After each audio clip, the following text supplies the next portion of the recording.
Alors, salut à tous, bonjour à tous, d'où vous vivez. Nous sommes ici encore pour ce nouveau numéro de podcast. Alors, comme vous le savez, on passe notre temps à mettre des masques dans la vie, au travail, dans les relations et même parfois avec nous-mêmes. Mais qu'arrive-t-il quand on retire tout ça? Alors, moi, je suis Jeannette, je suis une co-animatrice aujourd'hui. Nous sommes 4 aujourd'hui. Je suis Yacine, votre seconde co-animatrice et bienvenue dans Sans Masque, le lieu où les conversations sont authentiques. Donc, dans ce podcast, comme d'ailleurs dans la vie en général, on est en constant devenir. Donc, on aime dire on ne le naît pas, on le devient. Et devenir, ça peut être douloureux. On apprend, on désapprend, on partage, on grandit. En résumé, il faut toujours update. Donc, pour le numéro d'aujourd'hui, dans le fond, on est accompagné de 2 voix courageuses qui sont venues nous partager leurs perspectives. Donc, je vais vous laisser vous présenter. Alors, moi, c'est Swad Guimbré. Et moi, c'est Kenza Raoult. Merci les filles d'être avec nous aujourd'hui. Ça fait plaisir.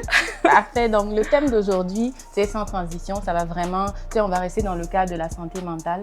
Mais là, on entend toujours, une femme, elle doit être forte ou bien, soyez forte. Même nous, dans le fond, je réalise qu'on se motive parfois comme ça. Je peux écrire, par exemple, à Swad et puis, je lui raconte que je me dis, t'es forte, t'es capable. Mais en fait, peut-être que ce dont j'ai besoin, peut-être souvent, c'est pas d'être cette femme forte-là. Donc, je sais pas, je vais vous lancer la question à vous.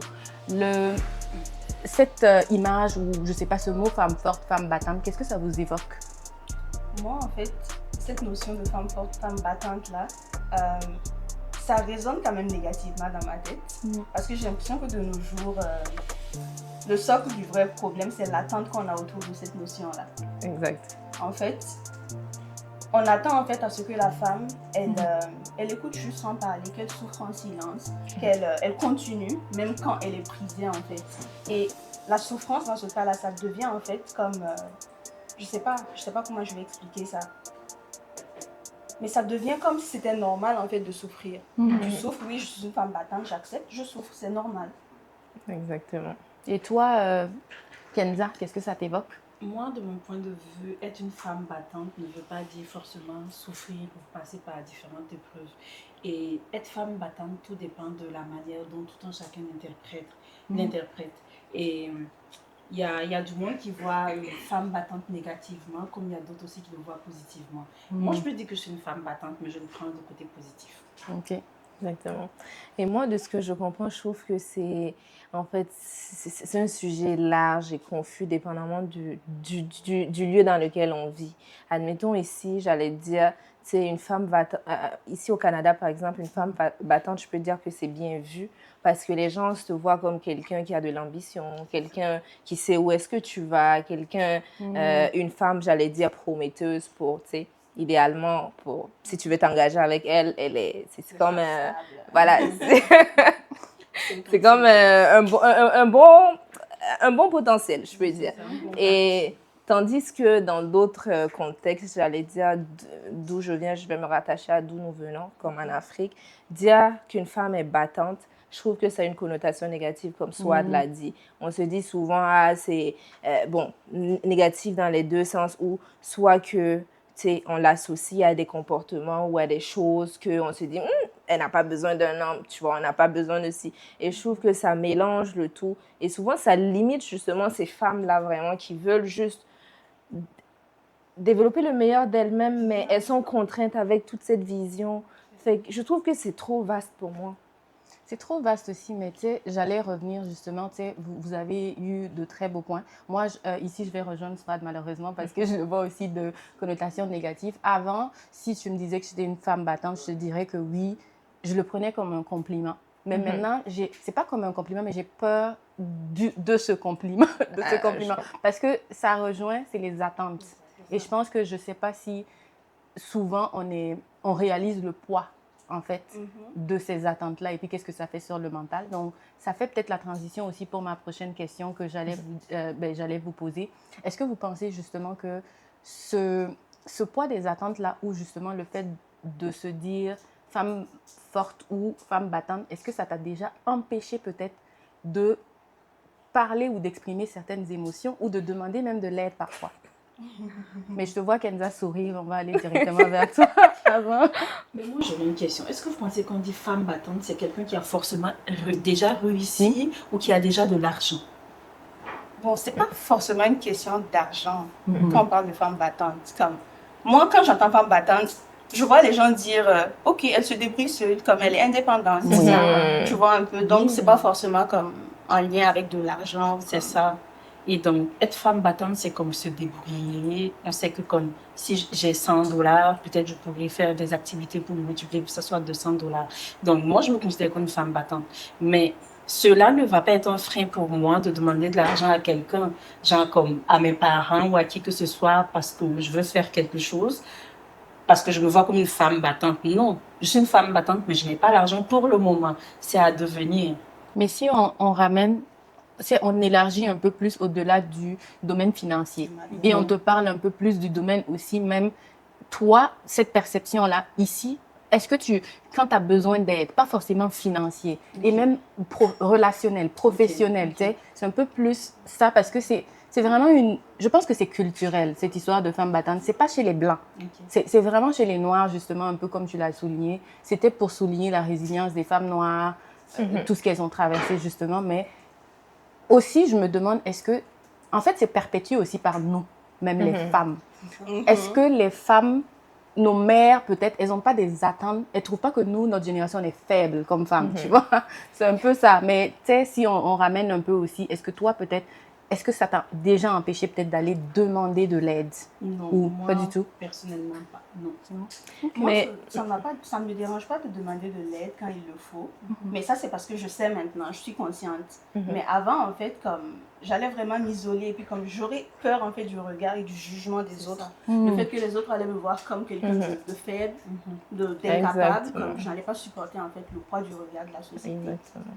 Et je voulais juste aussi rebondir un peu sur ce que Yacine a dit parce que en fait, souvent en Afrique, on associe justement, je pense, comme tu l'as dit, c'est culturel et justement, peut-être en fonction de notre histoire, la grande histoire que vous connaissez tous, il y a eu un moment de résilience ou de révolution où les gens sont venus avec un nouvel ère, où les femmes doivent, parce qu'avant aussi, au-delà de l'histoire culturelle qu'on a en tant que noires dans le monde entier, je pense que les femmes noires aussi, quand elles se marient, le focus était sur l'homme. C'était comme l'homme qui devait provide, l'homme qui devait être là comme le support. Mais avec l'évolution des choses, souvent le divorce dans certains cas ou des problèmes, les femmes maintenant ont commencé à s'affirmer pour dire ok, je ne vais pas remettre ma vie en question, genre ma vie dans les mains de quelqu'un.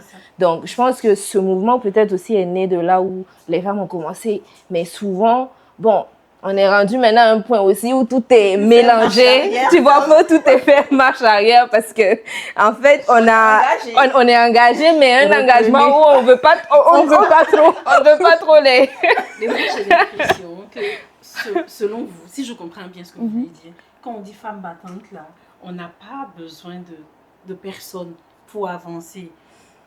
Moi, je ne dirais pas ça. Moi, je dirais une femme battante, je pense que c'est plus associé à l'indépendance. Ça veut dire la capacité de peut-être faire ce que tu as envie de faire sans pour autant attendre qu'une aide soit là. Si l'aide, elle est là et que tu veux la demander, c'est fine. Mais il faut pas, genre, c'est comme une femme qui est capable de se dire, OK, je veux faire ci. Par exemple, je veux monter comme des ampoules, tu vois, elle va se dire, je vais me lever, je vais me documenter, je vais tout. Moi, c'est le sentiment d'indépendance que moi, je vois attaché avec. Exactement, c'est ça. Mais moi, ça me fait peur ce que tu dis, mais vas-y. Oui, mais moi, c'est comme ça que je vois. Mais justement, je ne le vois pas non plus comme si tu n'as pas besoin de demander ou comme si tu ne dois pas aller vers la recherche d'aide, en fait. Mais justement, je pense que, comme je vois où est-ce que tu vas en venir, parce que je pense que c'est là où on se perd, nous. Parce qu'on se dit, OK, je peux faire les choses par moi-même, mais c'est où la limite? C'est où, à quel moment tu te dis, OK, ça, OK, je ne peux pas. J'ai besoin de quelqu'un, j'ai besoin d'une aide, tu sais. Ou comment les autres aussi te voient justement par ce que tu projettes. Parce que tu commences quelque chose. On parlait, je ne sais pas, c'est d'énergie féminine, énergie masculine et autres là. Souvent, tu as trop... moi, je vois pas, je vois l'autonomie, oui, être capable de faire des choses, mais il faut reconnaître aussi que je veux pas, là où je dis que ça me fait peur, c'est parce que j'ai l'impression, en tout cas moi, dans ce que je vois, que souvent on m'a tellement assimilée à la femme, la femme forte, la femme battante. C'est comme si tu n'as pas besoin de l'aide. Et puis ça fait aussi que toi, tu as peur d'aller demander, tu vois. Exactement. Et donc ça devient un peu compliqué. Tu es en train de perpétuer quelque chose que tu n'es plus OK avec. Exact. Comment tu reviens en arrière, tu vois? C'est un peu ça. Je crois que j'ai remarqué que mon La défaut aussi, j'aime pas demander de l'aide. Pas parce que je crois que je suis une femme battante, mais comme je veux aller deux fois au-delà de mes limites, comme j'aime me challenger. Par exemple, je prends un exemple quand j'ai payé mon sofa. Elle a fait 4 heures à monter son sofa. Pas 4 heures, 2 jours. Mais Parce que je dis- voulais pas demander de l'aide. Comme Je dis, mais demande. Elle dit non, je vais le faire. hier, ça m'a fatiguée, mais je l'ai fait. Mais bon. Mais J'aurais pu ça, demander de l'aide. mais ça, c'est positif. Mais c'est le pourquoi, un peu comme on va revenir. Pourquoi tu voulais pas demander de l'aide? Parce qu'elle n'aime pas demander de l'aide, parce qu'elle se voit comme une femme forte, elle peut tout faire elle seule. Mais Ça devient un défaut. ça devient un défaut parce devient un qu'il faut défaut. connaître ses limites. Mais C'est sinon, oui, il y a la persévérance et autres. Tu sais, ça aurait été autre chose où vraiment là, tu as besoin de l'aide là pour dépasser le truc, tu vois. Comme si je prends encore, on va revenir au professionnel, tu sais, on te donne, c'est savoir dire non aussi, tu sais. On te donne beaucoup de trucs, tellement tu es femme battante là, toi tu acceptes parce que non, toi, tu es battante. Exactement. Tu peux pas, en fait, tu peux pas en fait prendre défaite. Donc toi, tu veux, comme on dit, tu veux veux aller à prouver. l'école, au travail aussi là, Oui, tu es tu es femme forte. battante, tu es forte, Tu arrives à En endosser fait, deux fois, tout. c'est À même la pas que fin, je veux prouver aux autres. Deux fois, je veux me prouver à moi-même que aussi tu peux. que je peux le faire. Moi, je trouve que C'est une le... satisfaction personnelle, peut-être. ça peut. Ok. Et mais je trouve en fait que le côté où justement, je pense que c'est bien d'être forte parce que quand même je pense qu'on doit s'encourager à être forte. Mais justement, je pense que la limite c'est quand en fait tu se prouver à soi-même c'est correct. Je pense que peut-être le côté où c'est sain, je sais pas vous, Oui. vous me direz aussi, mais je pense que le côté où c'est sain c'est quand tu le fais et que tu veux le prouver à toi-même, mais pas attendre une approbation d'un œil extérieur et ne pas non plus renvoyer, comme toi tu l'as dit, une image de quelqu'un avec une énergie masculine, une énergie comme quelqu'un qui n'a pas besoin, tu sais, parce qu'il faut rester forte, femme, genre forte, mais dans sa féminité. Je pense que c'est important, en fait. Oui, et puis ramener, forte ne veut pas dire que tu ne souffres pas. Forte ne veut pas dire que... Parce que c'est comme toi disais, c'est normal. On assume que... mais c'est ça en Afrique, on assume qu'on peut tout faire à la femme parce que justement, c'est une femme, elle supporte. Comme par exemple, on dit, tu sais... Cette stigmatisation là, en Oui, fait. la La femme... femme, elle supporte, elle souffre en silence. C'est le signe que c'est une bonne femme. C'est ça. Voilà, c'est ça, c'est assimilé effectivement à bonne femme. OK. Mais tu sais, si on ramenait aussi justement à, tu sais, un peu plus à la santé mentale, toi, tu as dit, tu as mentionné quelque chose, tu as dit avant, tu as dit maintenant, oui, je sois moi, mais avant, par exemple, tu n'avais pas, tu n'avais pas la même perception, peut-être. Avant, je n'avais pas à parler, mais comme deux fois, j'entendais quand tu venais me dire quelque chose, je profitais en même temps de ça pour parler. Oui, puisque c'est ça, pour Mais faire la transition de femme forte, là, ça ne veut pas dire que tu gardes tout en toi et tu trucs, et puis parce qu'on se dit que c'est normal, n'est-ce pas? Parce que, avec nos mamans, je sais pas comment dire ça. Dans la génération de nos mères et tout, il fallait tout garder pour soi. Faut pas dire à quelqu'un. Faut garder ce que pour soi. Parce que là, si tu dis aux gens, les gens vont savoir ce qui se passe dans ta vie. Certes, on n'a pas besoin de tout partager avec tout le monde. Mais à un moment donné, il faut partager avec des gens pour te dire. Il faut demander de l'aide de C'est fois. ça, il faut demander de l'aide. Souvent, tu penses faire la bonne chose, mais tu fais pas la bonne chose. Et puis, sinon, je vais te dire à toi, Jeannette, j'ai ça. Tu peux m'orienter vers la bonne chose. Je pense justement aux choses qu'on a sur la tête, même quand c'est. Et en fait, je pense justement que c'est ça, parce que souvent, en fait, avec le problème de femme force, genre, ça nous amène, ou ça nous conduit à développer des problèmes mentaux. C'est des problèmes à rester dans un cercle, en fait, vicieux, où on est là. Toi, seul, tu expérimentes la chose. Mais t'as tellement rendu une image d'une femme, en fait, de résilience dans la famille. Regarde la famille que tomber dessus. Tu fais pas attention, tout le monde s'en fout. C'est Non, mais c'est d'accord. clair, justement, dans l'éducation, vraiment, je mets un rôle dans ça. Et puis, si on reste peut-être aussi sur le sujet de la santé mentale, parce que c'est vraiment le truc on veut faire le lien justement entre la femme forte, la femme battante et puis la santé mentale. Si je pose peut-être la question, c'est sûr que quand vous quittez on quitte le Burkina Faso, tout le Burkina Faso, tout le pays ici, est-ce que cette notion de santé mentale, que peut-être de faire, peut-être que dans ton ça va changer, là, mais j'allais dire, est-ce que tu as la même vision de c'est quoi, qui tu étais, pardon, ta santé mentale au niveau où est-ce que même tu savais c'était quoi la santé mentale versus quand tu es arrivé ici. Mais comment tu as découvert que la santé mentale existait au Je Canada? ne sais pas c'est quoi la santé mentale jusqu'à ce que la Covid s'en vienne. OK? J'étais enfermée chez moi, mais j'étais quelqu'un, je suis tout le temps restée chez moi à la maison. Mais après, ça a commencé par des efforts. Et là, vous voyez, quand on est à Ouaga en famille et tout, tu ne penses pas beaucoup de choses. Bon, tu as la maman qui oui, c'est ça, tes parents sont là, ils savent qu'est-ce que tu vas manger, comment tu vas t'habiller, ils gèrent beaucoup de choses pour toi. Quand tu es juste là, peut-être avec tes études. Mais là, quand je me suis envenue ici, et pendant la Covid, tout était fermé, je devais savoir qu'est-ce que je devais manger, comment vivre, comment m'occuper de mes cheveux. Je savais pas quoi faire et tout. Et là, j'ai commencé à penser à beaucoup de choses. Et là, je me suis rendu compte que la santé mentale, c'est important. Donc, toi, c'était plus prendre soin de moi. Ok, donc ça a amené, si je comprends bien, à des enjeux justement de santé mentale parce que tu t'es rendu compte que tu es dans t'es dans un nouveau pays, c'est ça tout. Et puis, ok, non. Et que je ne savais pas comment tout fonctionnait aussi. Donc, je devais m'adapter. Puis, c'est vrai que nous, en grandissant au pays, on nous a pas appris vraiment à identifier nos émotions.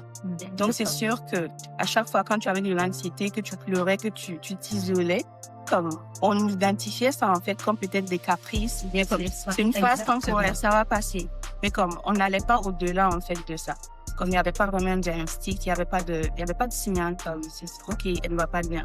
Mais quand on est arrivé ici, les choses ont changé. Donc, tu expérimentes deux fois comme des situations, tu sais que tu ne te sens pas bien, ton corps te le dit en fait, mais dans ta tête, tu ne peux toujours pas identifier ce que tu as. Comme, tu n'arrives pas à manger, tu n'as pas d'appétit, tu as de l'anxiété, tu as des insomnies sévères et tu ne sais même pas, puisque tu ne peux pas l'identifier, tu ne sais pas comment sortir de ce cercle-là en fait.